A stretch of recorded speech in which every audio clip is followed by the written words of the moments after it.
Okay, so this is just a quick video to show you what to do with your files that are on your camera. So if you've used one of our cameras, either the DSLR or the Handycams, you'll obviously have footage on your SD card. And this video is just going to show you how you can get that onto the computers in school.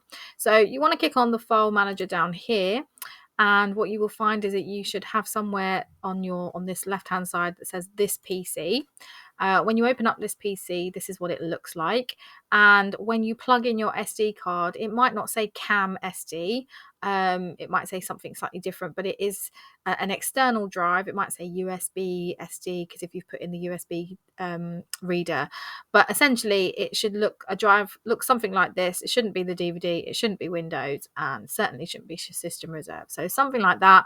Click into it. So double click and you'll tend to find, now it might not look the same, but normally you have a DCIM folder and a private folder. You might just have a private folder, you might just have a DCIM. This is all to do with the types of cameras that are being used. So if someone else has used your SD card before you and hasn't deleted the stuff, there might be stuff on from them.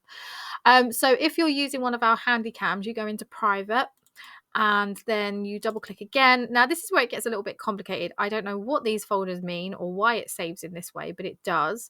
You need to click on the middle one, which is BDMV, and then you need to click on stream. So essentially you need to click through until you get through to stream, and when you open that up, what you'll see is the files that you've recorded. So you'll probably have a big list of files and they're usually numbered 0, 1, etc, etc. Now, if you want to kind of preview them, you will double click on the file and you can preview your files. What I tend to find is a really good thing, that was just me using that earlier to show you. What I tend to find at this stage to be a really good thing to do is to right click and press rename. So I might say Office Pan 1 and then rename the next one. So I did another pan of the office. So again, right click, rename, Office Pan 2, and that just makes it really easy to kind of know what your footage is, because when you take it into Premiere Pro, if you've just got a load of numbers, you're not knowing what those actually are. So it's always good practice to get into practice of naming your footage. What I'd also recommend is going through and watching and deleting anything that you don't want at this stage. So if I didn't want that Office Pan because actually it was a mistake, I can press delete here and it will delete it off of the camera. And do bear in mind that once you press delete, that's it, it's done, you can't get it back. So only delete stuff that you're absolutely sure you want to delete. So that's what you do. If you want to view the clips a little bit larger, you can click on this view button here and press large icons. You can press extra large, and it does tend to, once it's loaded, give you a preview. That's not happening right now, but it does tend to give you a preview of what that shot looks like. If you have used one of our SLRs, the same thing will happen. There'll be these files here, just ignore those, but you can see here, if I go to view and I go to large icons, you can actually see there's the preview.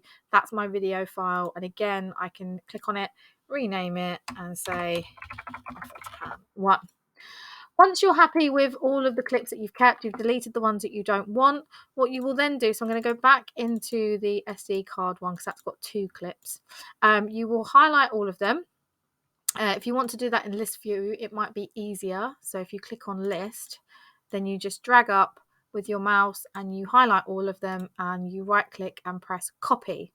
And what we're going to do is we're going to copy them into the media drive. Now, the media drive is something that we use in the department.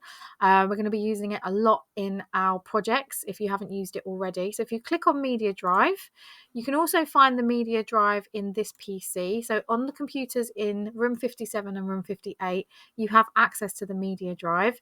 Don't have access to those at home, and you don't have access to this drive anywhere else in the school. So you have to be in one of the media rooms. You click on media drive, and what you will find is that there's different folders. Depending on your year group will be where you will save your work. And then when you go into, say, year 10, if you're my students, you go into that. And then if you're in, for example, 10H, now when you open this up, you will have a list of names. Each of you will have a name of your folder, but I haven't put your names on here because this is going on to YouTube. So I don't want to put anyone's details on YouTube, but you will have a list of students' folders. So for example, if I did a folder here that was Mr. McCarthy, if this was my student folder, and I double click into that folder, and then I right click and I press paste. And that is now my footage that I'm going to start working with in Premiere Pro. You need to have done this part before we go into Premiere Pro. Once you've done that and you're happy and you've got all the footage that you want, you go back into our SD card, go into private and get to stream, and then you're going to right click and you are going to delete that content because you don't need that anymore. You're going to give the SD card back. You first of all don't want anyone else seeing your footage, but secondly, obviously if someone else wants to use it, there needs to be enough room on the SD card. So that is how to get your footage from the camera onto the computers.